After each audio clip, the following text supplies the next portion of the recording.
निसर्गात अनेक रहस्य आहेत. चला आज एका दुर्मिळ भारतीय हळदीचं रहस्य उलगडूया. आपल्या स्वयंपाकघरातली पिवळी हळद तर सगळ्यांनाच माहितीये, नाही का? पण तिच्या निळ्या रंगाच्या दुर्मिळ प्रकाराबद्दल ऐकलंय का, जी भारतातच आढळते? याला निळी किंवा काळी हळद म्हणतात. ही एक दुर्मिळ आयुर्वेदिक वनस्पती आहे. पिवळ्या हळदीसारखी ही स्वयंपाकात नाही तर फक्त औषधांमध्ये वापरली जाते. मग या दोन्हीमध्ये नेमका फरक काय आहे? चला पाहूया. बघा, रंग, चव आणि वापरात अगदी जमीन आसमानाचा फरक आहे. पण यांच्या गुणधर्मात इतका फरक का असतो? उत्तर त्यांच्या रासायनिक रचनेत दडलंय.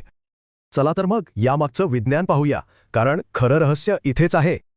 पिवळ्या हळदीत भरपूर कर्क्युमिन असतं, पण निळ्या हळदीत कापरासारखे वेगळे घटक असतात. मग या खास रचनेमुळे आयुर्वेदात निळी हळद नेमकी कशासाठी वापरतात? मुख्यतः सांधेदुखी आणि शरीरावरची सूज कमी करण्यासाठी याचा वापर होतो. याचे अँटीमायक्रोबियल गुणधर्म इन्फेक्शनशी लढतात आणि जखमा लवकर भरून काढतात. एवढंच नाही, सर्दी, खोकल्यासारख्या श्वसनाच्या त्रासातही ही उपयोगी पडते. पचनक्रिया सुधारते आणि त्वचेच्या खाज किंवा रॅशेसवरही गुणकारी आहे. पण ही एक शक्तिशाली वनस्पती आहे, त्यामुळे वापरताना खूप काळजी घ्यावी लागते. तज्ज्ञांच्या मते यातले तीव्र घटक साईड इफेक्ट्स देऊ शकतात, म्हणून वापर जपून करावा. म्हणून सगळ्यात महत्त्वाचं म्हणजे वापरण्यापूर्वी डॉक्टरांचा सल्ला नक्की घ्या. निळी हळद तर एक उदाहरण आहे.